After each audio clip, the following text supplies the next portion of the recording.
Yeah, Avdut, you can start.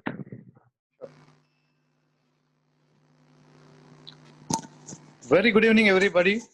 I'm Avdut Rege, and I'm welcoming everybody on this platform of Saraswat Chamber. Saraswat Chamber is a non-profit organization registered as a Section 8 company, and it has created a platform to connect Saraswat entrepreneurs located globally. Since September 2019, we have been connecting entrepreneurs in Saraswat community. At present, there are around 200 entrepreneurs from India and abroad who have taken membership of the chamber, and all the registered members are connected through a common WhatsApp group. We have created a website of the Chamber of Commerce and uploaded the profile of all the members who have given their details and who want to wish to connect all the members digitally. The primary objective of the entity would be as under to develop the entrepreneur spirit amongst the community and youth, to develop a platform for promotion of a trade and commerce within community members, to create a platform for budding entrepreneurs to mentor them and to guide them on challenges they face in the business, to felicitate entrepreneurs from our community who have achieved phenomenal success and celebrate their success stories, to have inspiring conversation with them.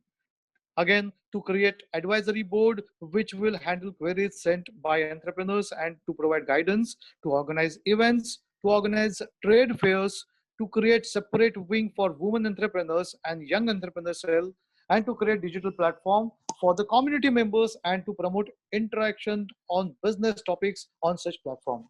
So Chamber of Commerce is very much active, and we invite lot of entrepreneurs, lot of good speaker, eminent speaker on this platform. And today we have invited Mr. Akshay Vaidya.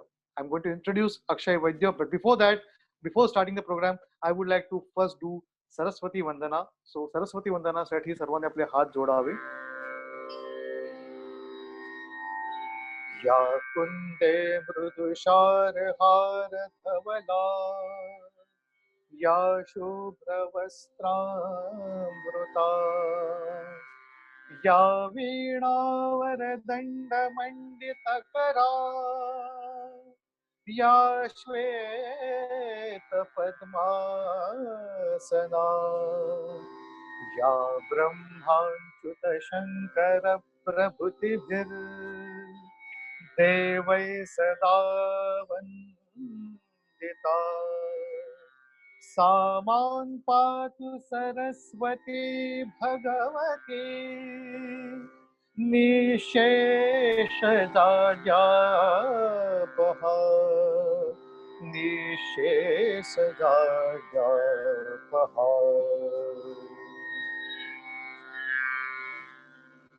So today we have invited Mr. Akshay Vaidya. I'm going to introduce Akshay.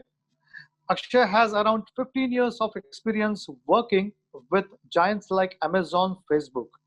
He has held tech leadership position with several Indian startups since 2016. His previous venture was to starting a new autonomous vertical for building a productized version of face collection system in the transit space. Presently, he lead the engineering function of a startup that was acquired by PayU. His role as a lead of engineering gives him control over the area that accounts for the most cost for the tech startup. He is a very humble person and always says that it is extremely important for him to operate a lean and disciplined organization for the success of the company. Having gone through various phases of the startup has helped up him to get the understanding of the things to do and the things to avoid. So today we are inviting Akshay on the topic of decision making in a lean and successful startup. So welcome Akshay, and over to you. Thank you very much.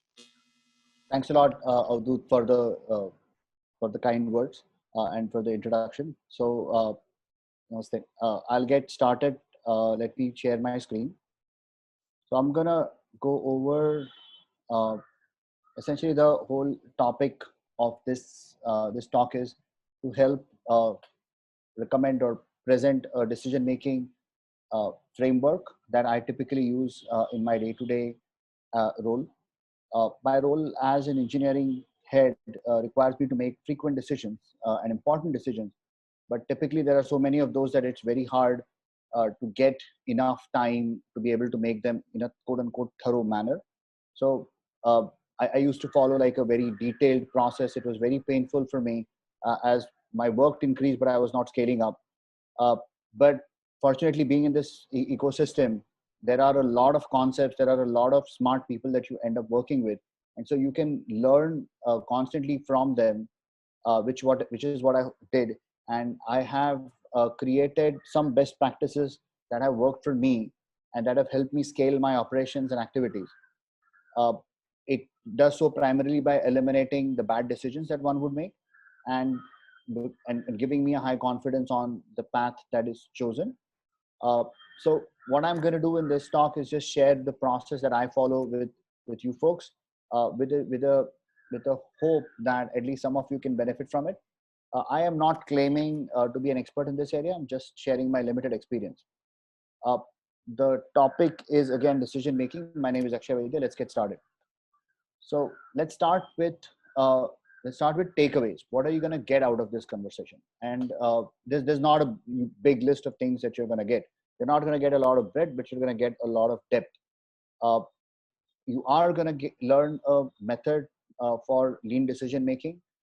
Lean means quick decision making, not extra overhead.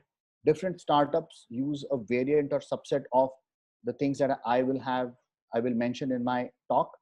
The context typically, if I typically this would be a workshop that spans over multiple days, couple days, and is interactive. But because we have our format of 45 minutes presentation followed by Q&A, this content has been modified and simplified. Uh, so so you will get a one-way view of the world. Hopefully, we can answer a few questions at the end. Then you will also get some concepts that will be scattered across the chat. I will highlight them. It is important that you follow up on this. Now, decision making is basically understanding your own limitations and knowing yourself, knowing the problem. So going deep in these concepts by yourself will help you get a unique perspective on things that some of you may have, but others may not have. So those are the takeaways of this chat for you, the value addition that you will get. There are certain disclaimers that I want to basically be clear of before we get too deep in it.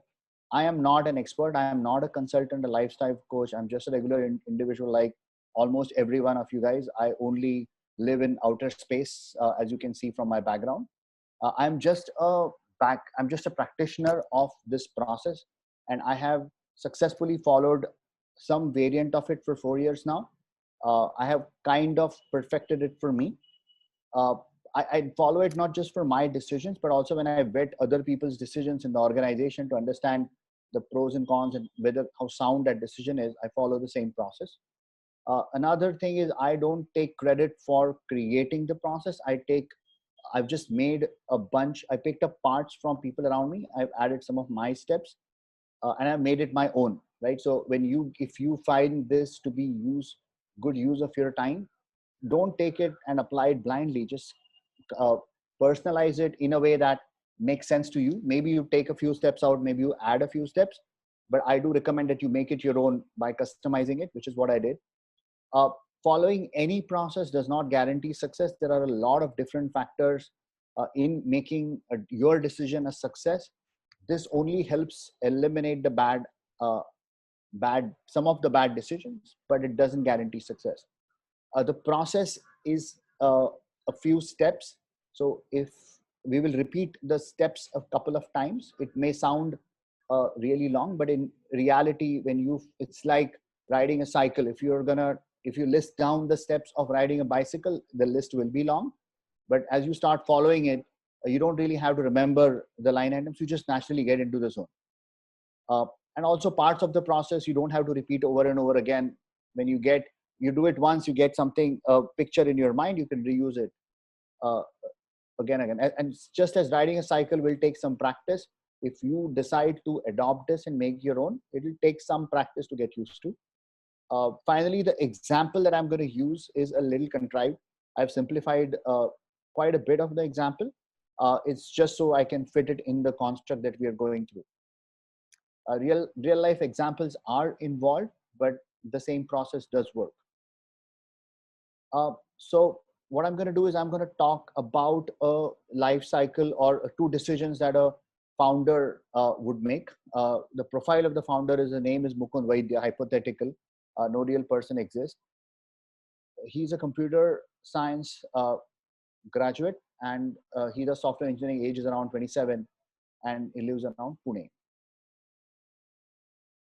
Now, on 10th of June 2019, Mukund realized that he wants to be in the tea business. He doesn't figure out what, but he knows that he wants to get into business, and he wants to play some part of the tea business. Uh, he loves drinking tea. He's hardworking. He's a calm-headed person. Should he make the plunge? How should he decide? So how should he decide whether or not to enter or start up in the tea business? Now, any decision making process that Mukund or any of us use to decide things need to help provide balance, right? In life, our lives uh, our individual selves, our people around us all have biases that kind of push you in one direction or another. So a process that you will apply it for deciding needs to in effect generate the balance that we need to be able to make a sound call. So there are certain things that I'm listing here that that this process needs to help balance. So first are cognitive biases.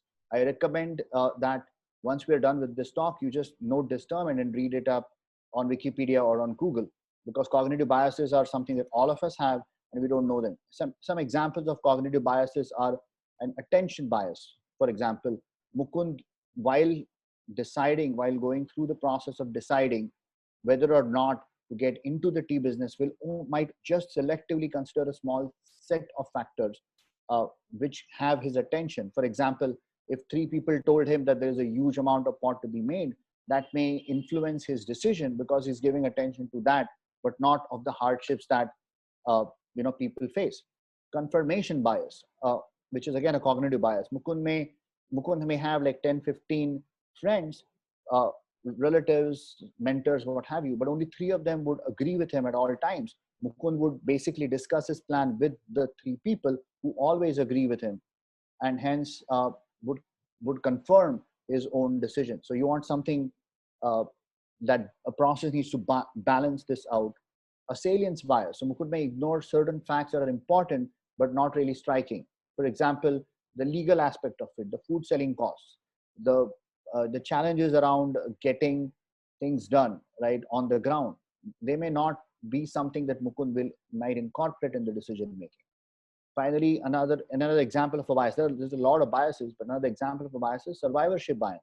So Mukund might have a uncle or a friend whose father is super successful. Mukund asks that person for advice, and that person just says, "Just jump into it, and then you will figure it out." Right? So this survivorship, the success person who has a success story influences Mukund, but what made that person successful may not be relevant to Mukund and his own life. So you need a process that balances out the cognitive biases that you may have, that Mukund may have. Another thing is the natural tendencies, right? So there may be a lot of negativity in the way Mukund looks at things, whereas an ultra positivity, right? So Mukund may just say, "Oh, it's not going to happen. It's very hard," or Mukund may be like, "Oh, just do it. I'll make it happen."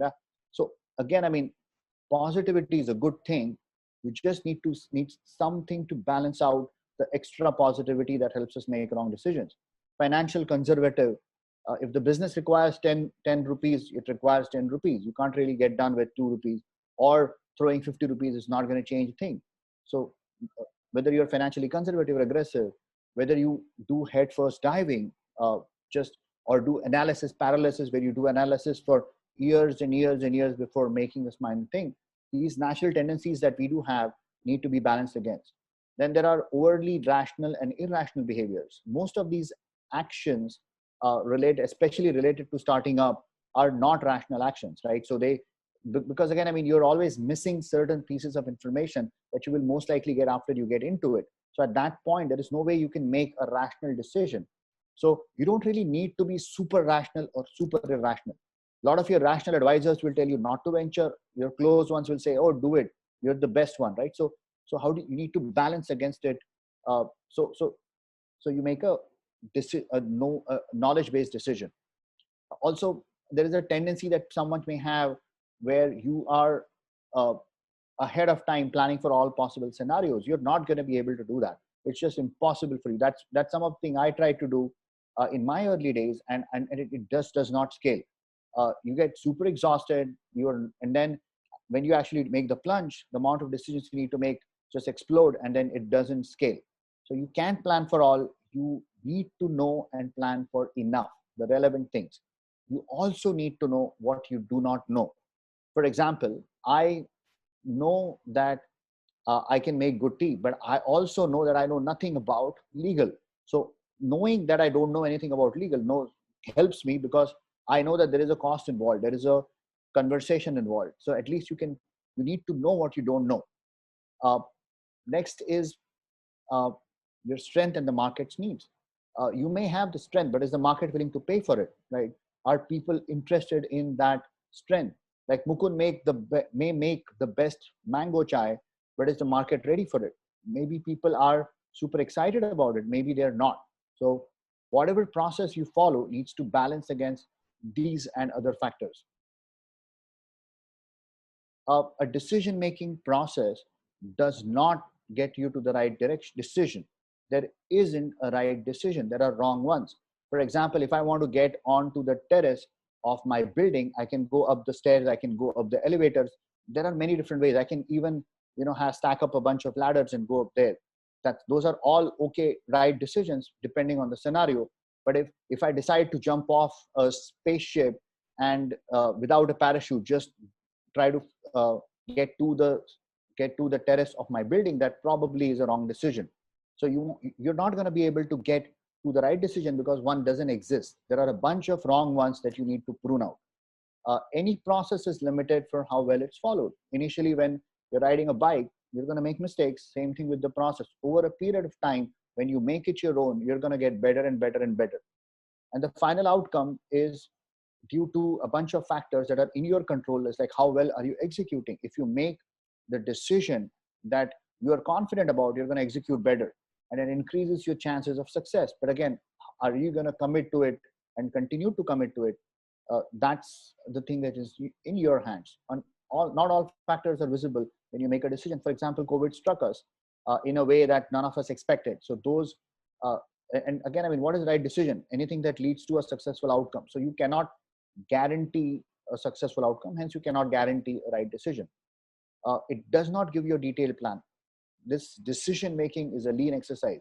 There are 50 things you could do, you just want to prune 45 wrong ones. So when you're doing a detailed plan, you're focusing only on the 5 that make sense. The 45 you just don't spend any effort in. uh, and it should be a lean exercise. Honestly, if you start practicing it, it will take 15 minutes to maybe 2 days for you to practice it, depending on how well you're at with this. But planning is always the next step, which you will have to do. It's not part of this process. uh, this maybe highlights what you will need to be successful in your venture. This doesn't get it to you. That's extra work. For example, if you need funding, you need to get it. This process will basically say, you're not comfortable with the level of risk that you're being subject to. If you fund it out of your own pocket, you probably should do funding. But again, I mean, you need to make the plunge. You actually need to do the conversations on your own. What it also doesn't do is it does solve for inherent limitations. Cannot plan fix for everything. You just need to boost the chances of success. So now that I've given all the disclaimers and talked about what is the why you really want to follow a process, let's just go to it. So again, this is the 7-step process. Uh, there are You make it your own, you add more, you delete steps that don't make sense to you if you start following it. But the ones that I follow are, I first understand the operational construct. I will go in detail for each one of these line items, so I'm not going to go in detail on this particular slide. First I understand the operational construct, then I understand my key metrics, then I build out and test my hypothesis. Then I create some smart goals, create a lean plan, not a detailed one, list out some probable scenarios, and finally make my peace with the worst case scenario. So those are the 7 steps that I follow. So let's just jump into the process. The first one is understanding the operational construct. So first point is knowledge is strength. What you know, you already know a lot of things, but when we make a decision, because of our biases, because of our tendencies, we tend to ignore the information or the knowledge that we already know. In other cases, there is some amount of trivial research that we need to do to just create like a multi-dimensional perspective of the world that we operate in and your own self. For example, for myself, I need to know my financials. I need to know how much money I can invest in this business. Mukund needs to know how much money Mukund can invest in the business.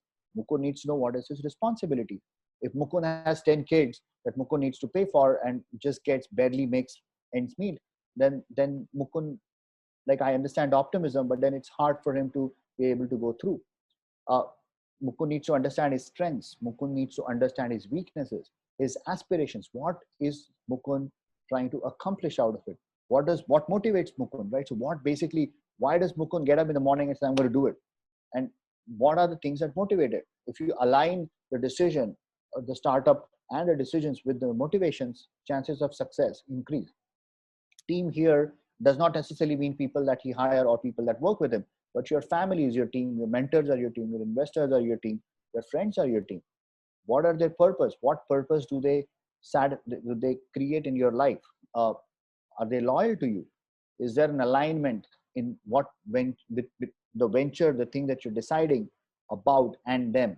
Some people may be aligned, some people may not care, and others may be misaligned. So how do you need to figure that out? The expertise that they have and the attitude that they bring, the domain. Now for team making business, the domain is important, right? There are a lot of different aspects. What expertise do you need? Is packaging something that you need to have expertise in? Is storage, procurement something that you need to have expertise in? Just team making is just one aspect of it. Then supply chain, is that a problem? Then what is the things that you need to focus on? The complexities. What are some of the things that can make this business fail? Are there external complexities? Are there internal complexities? For example, talent and labor management tends to be a big complexity of that business. What are some of the complexities? Competition, is it a very heavily are there a lot of key players in the market who are going to burn you down, or is it a brand new field? The economics of the matter, right? So are you going to be able to make money off it? How much can you sell it for? How much do the things cost? The startup cost, right? If just to create a business, if it's going to cost you 10 cr, then you may not have enough life enough money to burn for the first few months when you figure things out. So what is the startup cost? What is the opportunity side? uh, if you become successful, how much money do you stand to make? The environment, the regulation, the corruption, the market conditions, people behavior, large scale changes. Are people migrating out of the city, coming into the city? You need to know the operational construct. Knowledge is strength. Now, you don't need this in super detail. Top bullet points, a few items are okay with, but you need to know. And the depth to which you will go with the operational construct depends on the how complicated and how serious the decision is. If you're going to invest your life savings, you probably want to spend a few days understanding the operational construct. If you're going to spend just 5 rupees, then maybe not. Maybe just write down, or in your mind, just think about things you know. Now, the second step is understand your key metrics. This is a slightly complicated area. I'm going to simplify it here. So key metrics here are the things that point to the health of the business. It's as simple as it gets. Why is this important? Because if you cannot measure it, it will not improve. And if you measure it, it will improve. And if you measure the right thing, for example, if profit is what you're trying to improve, then you will improve your profit, but in some times at the expense of the customer base. So you need to know what all things you're trying to improve. Maybe you don't want profit in the first 6 months. It's okay to not have profit, but have a small burn for the first 6 months as you're creating a brand value for yourself. So you lose a little bit of money here and there, but then later, maybe profit becomes important. So what are relevant, what is irrelevant to you now? Too many metrics and you will lose focus. You need a 3, maybe 4. 4 is actually a pretty big number. Too few for the kind of venture that Mukund is getting into. Bigger companies have, of course, a lot of metrics. Too few metrics and you will lose coverage, right? So the things that Mukund is focused on is revenue, profit, burn, and monthly repeat users. Mukund, what Mukund should focus on are revenue and profit for the first few months. Now the next thing is build and test out your hypothesis. So speaking in plain language, the point is, what are you trying to accomplish? What it is that you're trying to accomplish. Now, if you write it down in a way that builds your own confidence, and then you work backwards from what you want to do and then support your decision.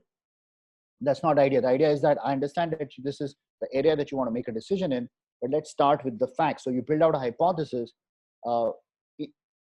using the knowledge, assumptions, and understanding. And then you list your proposed actions and list your expected outcomes. And when you do it in this particular format, then the thing that you write down needs to pass the what test, right? So if you ask yourself the question, it's just stand in front of the mirror, say, list a hypothesis, and then say, so what? And if you're able to defend your own hypothesis, then you pass at least one test.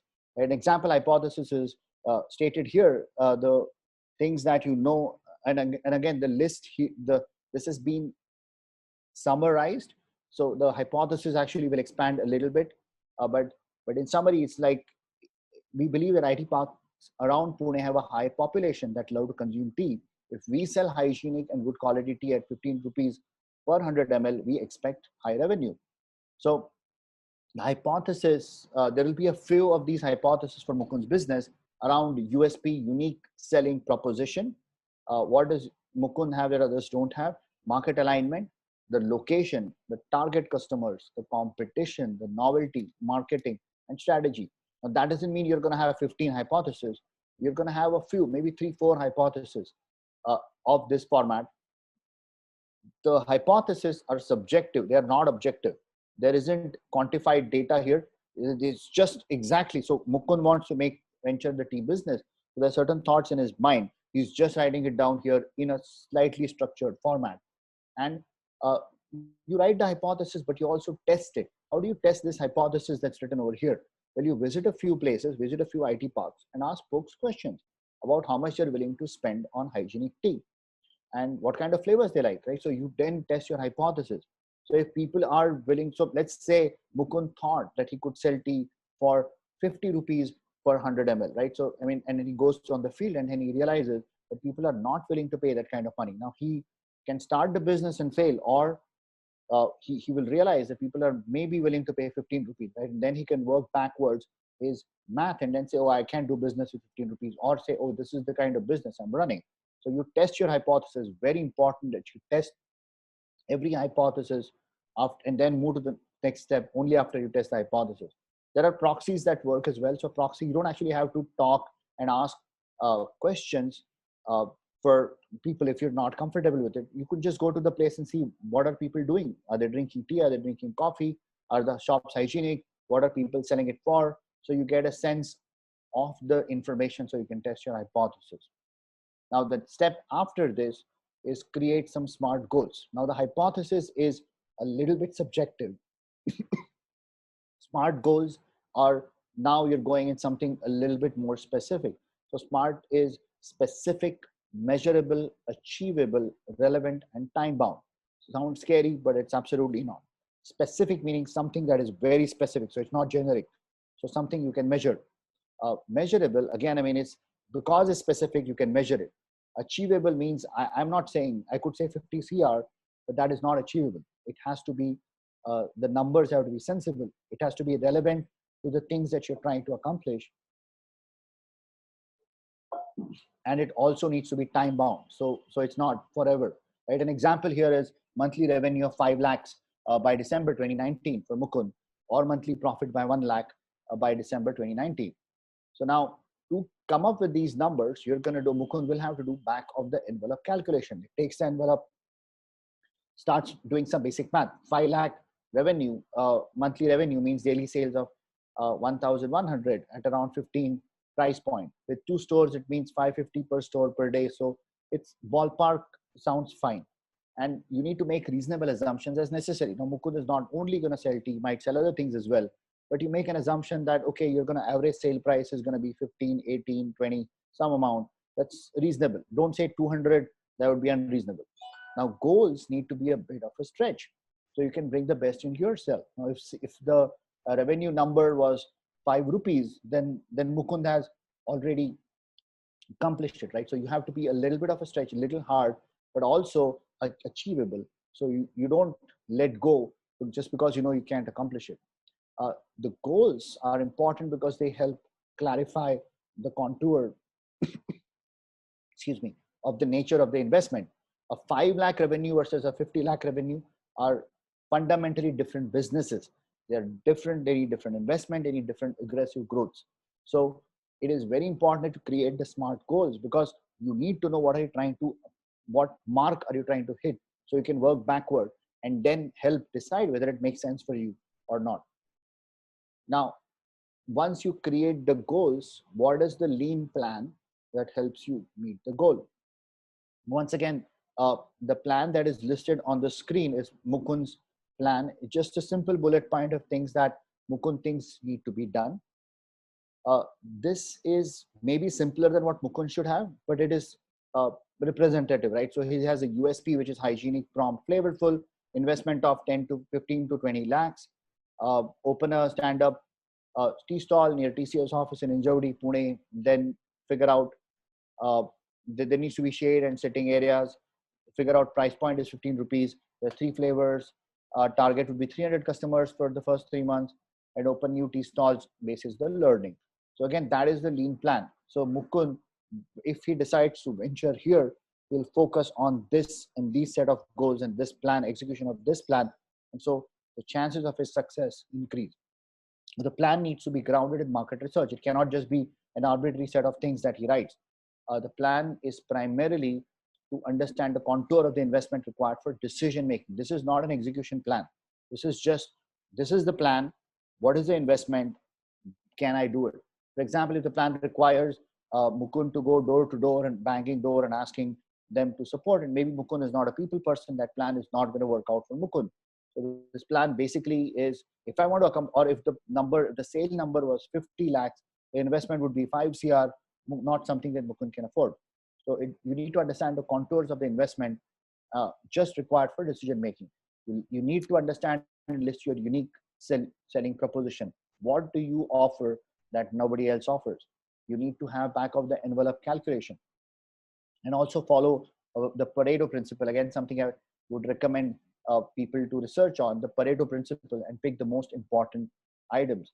So for example, if Mukund asked 100 people what they wanted and he comes up with these 3 flavors of tea and he is able to serve 80 of them, that's a good enough plan for a V1, for the initial project, because you can't really make everyone happy with a limited investment, and you always need to have some room for expansion and contingency. Now, once you list a plan, you also need to list some probable scenarios, because plan only covers the best case scenario. And in all our minds, we always look at the success scenario or the failure scenario. We only have one scenario in our mind that completely haunts us, but there are a few other scenarios that can play out. You need to objectively list the other scenarios. You do not need to have a plan for everything. You just need some sort of expectation setting. And in your mind, you can think about it like, yeah, I probably know this, I will do this, and stuff like that. Now, again, I mean, the scenarios, I have listed 4 of them. Everything will take according to plan. Business will take twice as long, much better than expected, or not take off at all. But again, I mean, those scenarios will need to be detailed, maybe 2-3 lines per scenario, maybe 3 or 4, maybe 6 scenarios, depending on what Mukund feels like, right? So the whole idea behind this scenario is, listing the scenario is, it gives you an understanding of what all things can happen. and this is your understanding, this is your mind coming up with these scenarios, and so you need to be prepared of it for it. So the last step of the process is you need to make your peace with the worst case scenario. You need to make your peace. uh, if you start riding, so like it's like I picked up a cycle and I start riding it, and then I bump, maybe have a minor accident, and from that point onwards I'm scared of ever getting on a cycle. Now that is not what you want after you have invested 20 lakh rupees, right? So imagine the worst case scenario, and ideally all the scenarios in the list, one by one. Make your peace with them. Make your peace with the outcome. Like I know that the business can fail. I am going to be okay with it. That's all you need. It's a very hard thing to do, very easy to write down on a bunch of bullet points, but you need to be able to make your peace, because if you cannot make your peace now, when the actual rubber hits the road, at that point this is going to come back. uh, don't worry or plan for everything. You Things will never happen per plan. Be mentally prepared. Also have some thoughts around how you can handle. So if and when that happens, that scenario comes in, you are able to mitigate.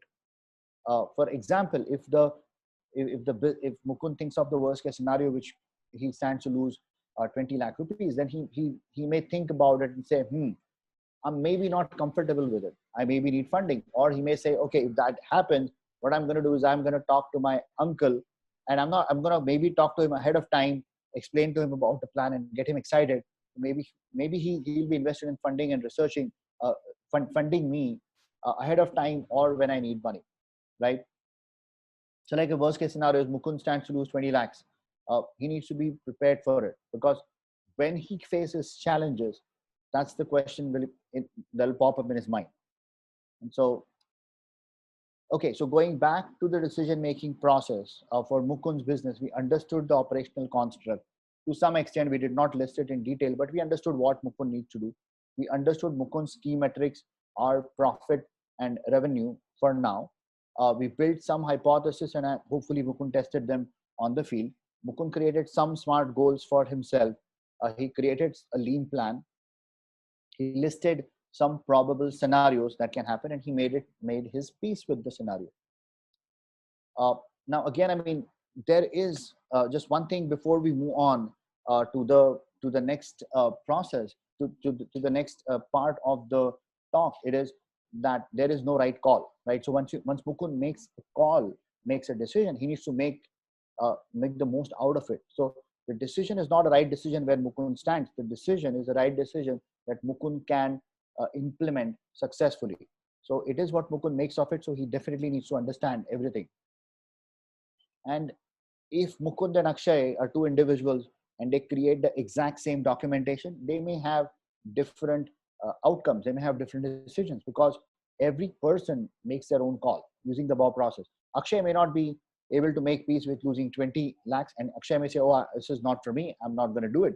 But Mukund might venture, right? Also, one of the things is people may, if this is not I'm going to do it, or most of the time it's not I'm going to do it versus I'm not going to do it thing. It's also about fixing or revising your initial plan at a high level without going in detail, where it's easier to make these changes. Uh, and this process is going to help you. For example, Mukund initially may have wanted to sell tea at 25 rupees or 50 rupees, but revised it to 50 because nobody's going to buy it for 25, right? Uh, Mukund also realizes that he does not know a few things well, and will look for mentors and help. For example, legal. He doesn't know legal, so he's going to actively seek legal to understand if there are any major challenges. If Mukund is not going to get the food license at all, or if the contract is not going to work, there are other problems, Mukund will not venture. So Mukund might venture, but he may not be comfortable with the risk. He may in parallel look for investors. One other thing that happens if you follow this process or something similar is your confidence. Excuse me. Your confidence will improve. It will increase, and it is well earned. It is for the right reasons, because you have done your due diligence. And higher confidence while talking to stakeholders. So when Mukund goes for funding, he's going to be confident because he's prepared. He's looked at a bunch of scenarios, so he will have that thing that works for him. It also helps you also makes you resilient. You make peace with the outcomes. So if Mukund faces some challenges during execution, this is not going to throw him off. Instead, he might have some ideas on how to manage. Okay, so now the decision was made, right? Are we done with it? Like now Mukund ventures into the business. Mukund is doing very well now. Are we done with the decision making process? The answer is no. The decision making process does not end after you make a decision, because your hypothesis is still active. For as long as your hypotheses are active, which means you have not validated it, you're not successfully ended your business, so you will continue to make it. So use the current above process for any plan change. If Mukund wants to create and open another store, Mukund should follow the above process. So there is a plan change, Mukund should go through the whole thing again. And the hypotheses that are currently active need to be revised, need to be tested on the ground, and need to be retired. For example, Mukund may hypothesize that people would appeal, the mango flavor tea that Mukund makes may appeal to the people. So Mukund needs to look at the current hypothesis, like all of them, including the mango flavor tea one, just see what is working, what is not working, if he should change anything. Maybe the masala chai needs to be made a little bit spicier. Maybe the location, maybe you need to introduce a few chairs. Maybe you need to add a little bit more shade, or maybe the chairs are not working because people are sitting and spending a lot of time instead of buying stuff. Should we change anything? This should ideally be a weekly exercise at work, so that the hypotheses need to be tested every week. And hypotheses that do not work, for example, the mango flavored chai, should be retired. And another thing that he needs to do is introduce, as he's running the business, he needs to introduce new hypotheses, because every hypothesis is an experiment. And if you do not experiment, you're going to be stuck at the point that you're on. Business will grow not because you're doing anything, just because of the market condition. So if you try a few things out, maybe you shake the tree enough, a lot of fruits fall, and your growth becomes exponential. You need to maintain a healthy level of experiments or hypothesis in the mix. The number for Mukund at this time is basically 5 to 6. 6 is a decent number. For example, should Mukund start serving lemon juice? Should Mukund use disposable versus glass containers? Should Mukund experiment with new tea flavors? For a larger company, for a larger organization, you could probably live with hundreds of hypotheses depending on the size of the company. But for this small example, number 5, 6 is reasonably good. Then periodically assess changes in the operational construct without over indexing on it, right? So it's the thing that you knew going in is not the world that you knew in going in is not the world that you're in today. So every 2 weeks or periodically things change, right? Certain things are gradually change, other things just change in a major way. So you should definitely once every 2 weeks assess the operational construct and see if the hypothesis, if the plans and everything makes sense. We should do it once every 2 weeks, but we should definitely do when something comes up. We should look at the business metrics. We should look at how the market is doing, any disruptive changes happening, like for example, edible containers. And we should also do some level of competitive analysis. Now, Mukund getting into the business, right, should have expected COVID changes, not in March after the lockdown, but way before. If Mukund had done this followed this process, then Mukund would ahead of time know that there's something funky in China that he needs to be prepared for it. So maybe he should store extra capital, maybe he should experiment with delivery. So he introduces hypothesis and changes the existing. Maybe you don't spend a lot in the seating arrangement at that time, but focus more on delivery. That's something like, so if you're following this process right, you're not doing it once and just resting it for time, you're periodically doing this. So when bat strike, so on 10th June 2020, so today is 10th June 2020. Now, what happened before is Mukund opened 2 stores near IT campuses by September 2019. Business was better than projected around December 2019. Now, COVID strikes and no one is coming to their stores. 50% of the staff has also left. The question is, should Mukund switch to the home delivery model? So ideally, this situation should never have occurred. Right? Mukund should have reviewed his business plan twice per month, and the operational construct would have changed. It would require new hypothesis. We should have caught this as early as February, but Mukund got complacent. There's also cognitive bias at play. Another a cognitive bias is sunk cost fallacy. So Mukund got complacent. Mukund did not figure it out ahead of time. But then when COVID hit, Mukund just said, "Oh, I have already spent this much money on this business. Let me just continue running it the exact same way." Uh, so if you follow the process right, you're going to review it periodically. But let's help Mukund get back on track. This is now the second example. I'm going to go through, in the interest of time, I'm going to go through a little faster than before. Uh, Again, I mean, if uh, this is just to revise the things that we have learned, right? So Mukund needs to understand the operational construct, needs to understand about himself, about his team, about his domain, about his environment. So customers, for the biggest thing that has changed is a family is now supportive, uh, and customers stay at home, and out of town people are leaving, and the world will never get back to where it was, it was earlier. So things have changed underneath Mukund that he needs to account for. Now understand the key metrics. Now Mukund is not focused on profit. Mukund needs to focus on burn. Mukund has, again, going back to this, has 10 lakhs of savings. Mukund needs to make the most out of it. And he needs to find the door is closing out on him. He needs to put his foot and keep the door open for enough time and then come up with a, like another hypothesis to grow his business, right? But for now, what Mukund needs to do is maintain his burn. So the couple of hypotheses that Mukund has. And first is, if he closes his stores, he expects to save 30% on a monthly burn. He's not going to pay the rent. Another hypothesis is, if I can negotiate it, if I can tell them that I'm not going to pay and I just keep the office, that's also something at work. It's a hypothesis that you need to do. You need a bunch of hypotheses to control your current. Mukund needs to control his current burn. And again, I mean, they have to be based on something. They are subjective, but that you need to test your hypothesis by saying, "Oh, here is the math behind it." Another hypothesis is, if he does delivery and snacks directly to home, he expects at least his revenues to come back. He expects his revenues to come back by at least 50%. He needs to create some smart goals, and he's revised his goals. He was making more than 5 lakhs in December 2019, but he expects to make 3 lakhs revenue by December 2020. The two things, the most critical metric for Mukund is burn and not revenue, right? Mukund needs to manage the burn and then grow his revenue. So just figure out a new business. So his max, he wants to limit his max monthly burn to 1 lakh for the time he's experimenting, and then monthly burn reduced to 20,000 by September 2020. So then an example of a plan is, again, the USP is hygienic, flavorful, and delicious uh, tea and snacks.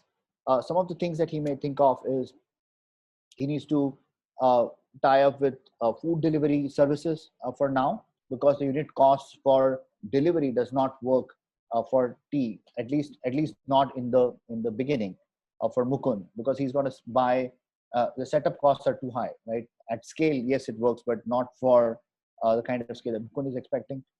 Cloud kitchen, if he invests in, maybe he can help grow the business some other way. Negotiate very hard on the rent, tie up with other restaurants that are also struggling. So you can create like a cord with each other. I'm going to make tea, you're going to make snacks. Let's create this product. Add breakfast items that people love. So then you are moving from afternoon tea to breakfast tea with snacks.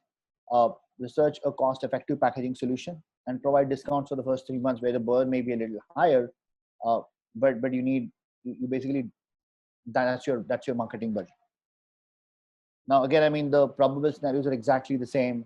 It will not take off, will happen according to plan. Again, I mean, Mukund needs to spend a little bit more time listing it out.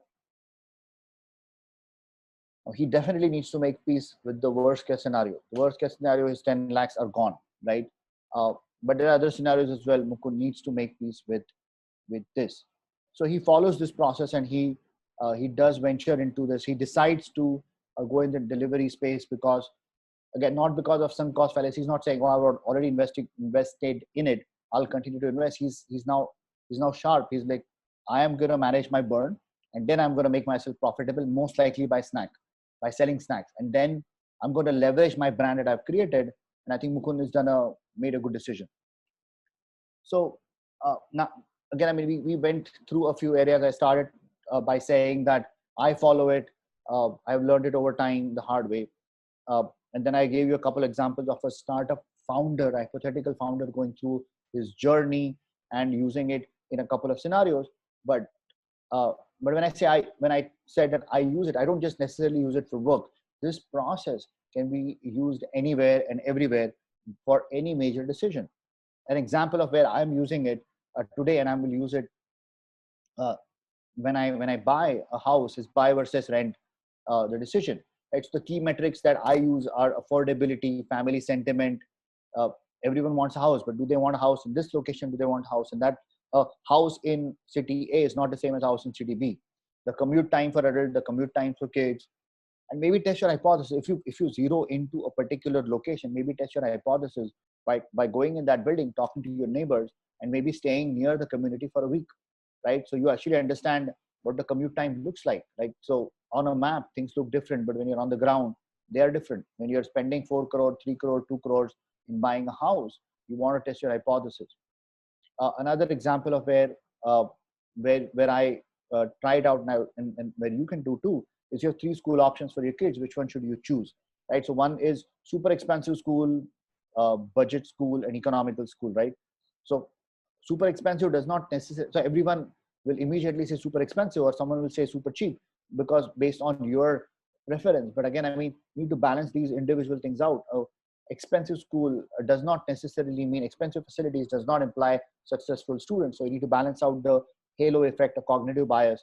But there is also your internal bias, where you're a little bit frugal. You need to balance it out to understand which is the right decision. Maybe you want your kid to be an athlete, then a school is different. Maybe you want your kid to be a scholar, or you're not, you want, maybe your kid is an athlete, maybe your kid is a scholar, so your decision will change. Another one is, should I buy the fancy phone? Should I buy insurance on it? Should I invest in XYZ?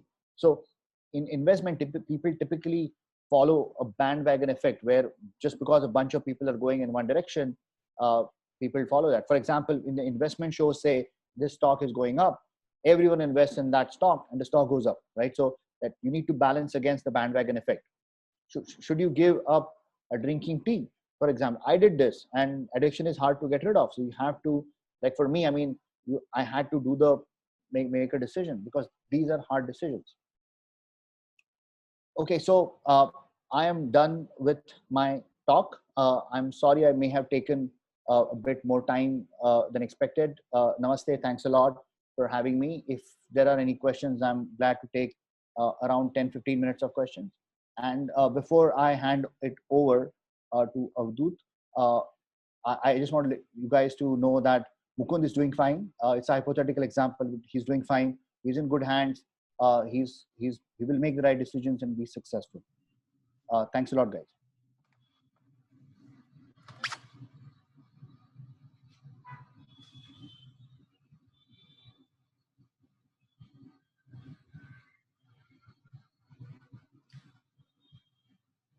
Thanks a lot for that really elaborate, talk for the last 45 minutes, Akshay. I'm sure everyone benefited a lot from it. If anyone has any questions, please put them in the chat box so that we can get them answered from Akshay. Meanwhile, Akshay, I would like to ask you one question. Basically, if you look at many entrepreneurs, even some of them who are there here, usually it happens like, more of an unplanned growth.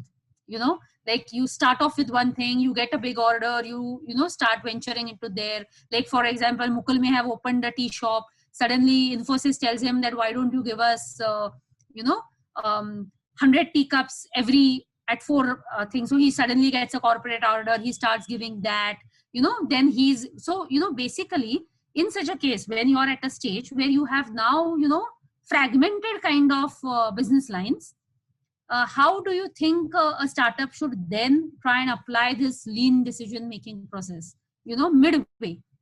Because I'm sure many of us may have that question.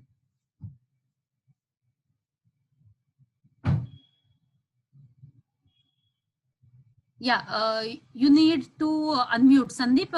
Yeah, thanks a lot. So that actually happens in tech startups as well. So what ends up happening is, what you do is, again, I mean, when you venture into that, when Infosys comes to you and says, I want teacups, it's basically you are building an hypothesis, right? And you're not building an hypothesis that is custom to Infosys. You are actually building a hypothesis for a successful business, right? So the question that you need to ask yourself is, how many hypotheses, given where I stand, how many of these hypotheses can I manage before I break down, right? And and what is the investment? So you need to follow the same process to decide whether or not you're going to venture in that business. You don't take 2 weeks to do it. Maybe do it in 2 days, uh, because it needs to make sense to you. Can you deal with it? Once you figure out that this is something you're going to venture in, this becomes one of the hypotheses that you run, and you follow the exact same process. And every 2 weeks, you decide whether or not you're going to continue doing it or not, right?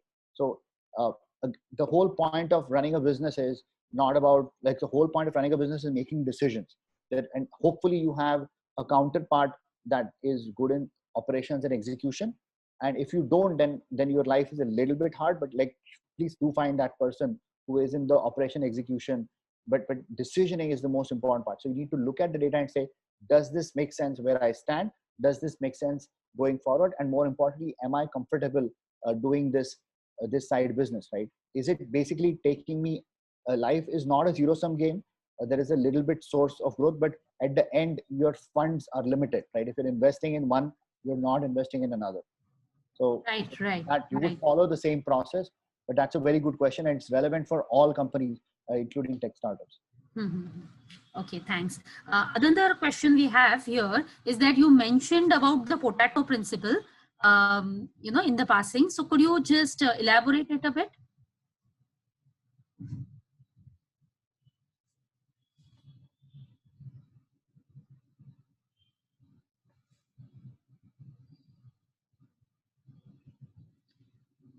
You need to unmute, Akshay.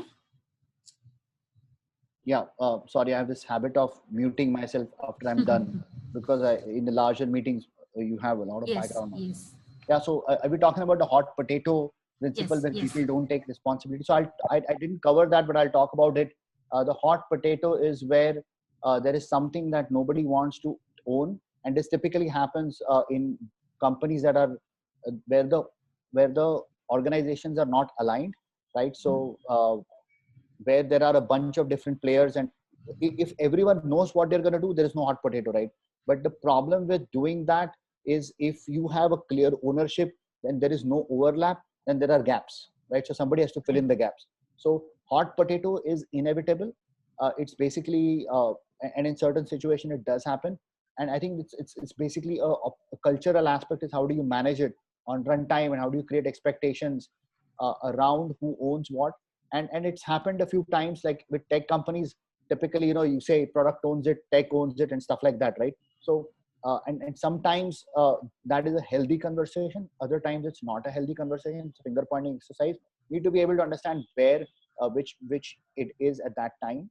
And and basically this needs to spiral in, not spiral out, right? If it escalates, if you're sending letter to your grandmother and then their grandmother and then grandmother, it spirals out, right? But if spiral, then is you basically say, what is the things that you're trying to cover? Hot 10, not all 10 are hot potatoes. I just spiral in by resolving things one by one. Then you go down to a resolution and a group decision gets made. So that definitely covers. Okay, thanks. That's helpful. And we have one question from Gaurav Singhal. He's asking, especially in case of non-tech founders, how would one budget for the tech cost? Because most businesses are, are now tech businesses in some way or the other. Yeah, that's actually a phenomenally good question, right? So I think that there are a bunch of things that need to be factored in. The first, so tech is an expensive resource. The question that you should have for yourself is, when do you engage them, the tech counterparts? And again, there is no right answer. It's basically like a risk. There's a thing that a program manager in Amazon used to say, risk is a currency that you use to trade, right? So if you take higher risk, you're going to get more rewards, but there is a higher chance of failure.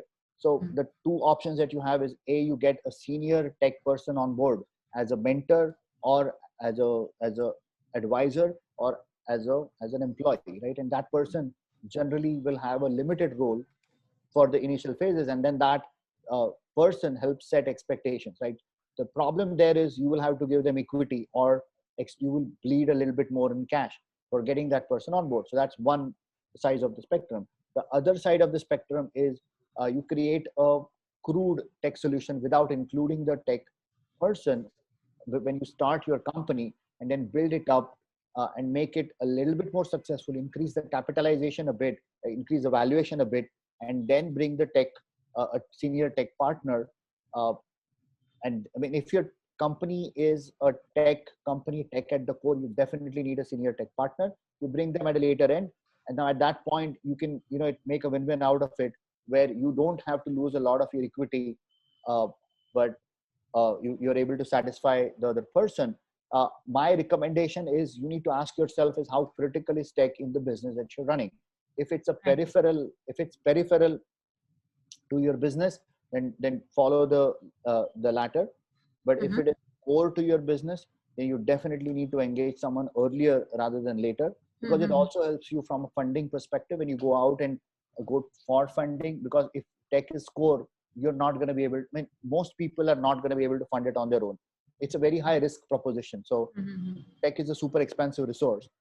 It helps. Also, a good tech senior person will know how to get resources for less. For example, if you go to and hire a bunch of college folks in this part from this area, you might not spend a lot of money, but if you go to the fancy colleges, you will spend a lot more in cost. So that's where your initial journey is set. So it all depends on how critical it is, how core it is in your business. Right. Makes sense. Well, so I think for the paucity of time, we will now stop here. There don't seem to be any more questions. Thanks a lot, Akshay. I'll hand over to Girish for the vote of thanks.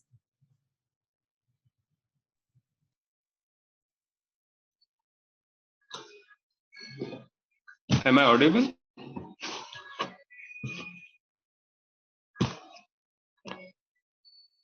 Yeah. So thank you very much, Mr. Akshay, for sharing your thoughts on this very important topic of decision making. Thanks a lot. We all enjoyed a lot. It is very well said that the success and decision making goes hand in hand. It's all about making decisions at right time, right place, and in a right manner. So right decisions can create really wonders, and that is what we could enjoy and understand from last 1 hour. Now I'm sure everyone here have enjoyed it a lot. It is applicable to everyone. I mean, I feel it's not only the startups, but in today's dynamic world and ever challenging world, everyone needs to have that decision making ability in him. Now from chamber side, I make an appeal to listeners who are not yet member. Kindly be member of our chamber. The details are there on the chamber's website. And now at the end, we all know that we are just few days away from a brand new year, 2021. So chamber will come up with the exciting events and sessions in this new year. At the same time, I'm sure that everyone has made their plans, new proposals, new ideas for this coming new year. So we wish everyone to have this prosperous new year. So thank you very much. Thank you, Mr. Akshay, once again. And thank you to all for joining. Namaste.